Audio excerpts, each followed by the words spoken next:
Pada kesempatan yang singkat ini, coba yuk kita sedikit membahas tentang siapakah Roh Kudus. Roh Kudus adalah pribadi ketiga dari Allah Tritunggal. Ia kekal dan juga setara dengan dua pribadi lainnya, yaitu pribadi Allah Bapa dan Allah Putra.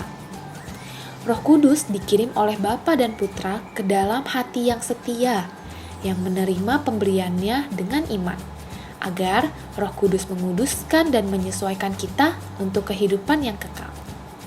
Roh Kudus sangat diperlukan untuk keselamatan kita, di mana tanpanya kita tidak dapat berpikir, apalagi melakukan apapun yang baik. Tanpanya, kita tidak dapat dilahirkan kembali, mengenal Tuhan, mentaati Tuhan, atau mendapatkan warisan kerajaan surga.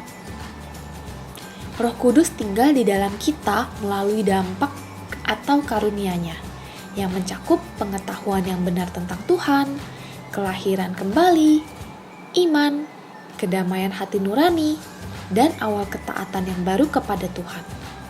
Begitu juga adanya kenyamanan di tengah kematian, kegembiraan dalam penderitaan, tujuan yang teguh untuk bertegun dalam iman, erangan yang tak terucapkan, dan doa yang sungguh-sungguh bersama dengan pengakuan yang tulus dari agama Kristen merupakan bukti dan petunjuk yang pasti dari berdiamnya Roh Kudus di dalam diri kita.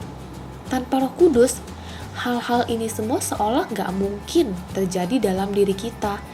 Dengan keberdosaan kita, gak mungkin kita bisa melakukan itu semua dengan kekuatan kita sendiri. Singkatnya, kita dapat mengetahui apakah Roh Kudus diam di dalam kita melalui iman dan pertobatan kita. Nah, inilah yang menjadi perbedaan antara agama Kristen dengan agama manapun di dunia ini. Dalam kekristenan, Tuhan melalui Roh Kudus ada di dalam hati setiap orang percaya, sehingga ia bekerja dari dalam, bukan sekedar dari luar atau eksternal. Tidak seperti ajaran lain dengan Tuhan yang jauh dan tidak tergapai. Namun, realita kehidupan di tengah waktu yang jahat ini menunjukkan bahwa orang beriman pun terkadang seolah kosong hatinya.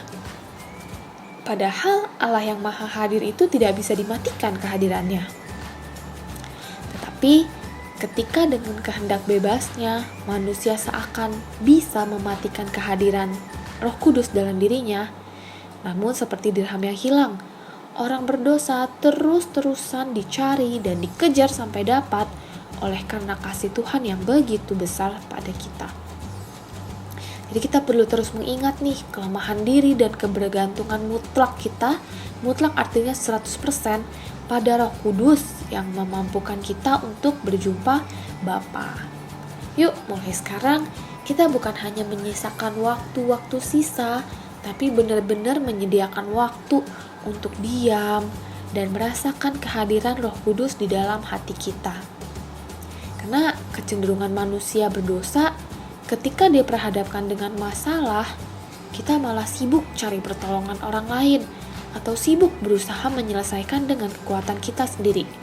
Seolah kita lupa ada loh roh dalam hati kita yang merupakan penolong dan penghibur yang sejati dan satu-satunya. Yang lain mungkin ada yang menolong, ada yang menghibur, tapi sifatnya sementara.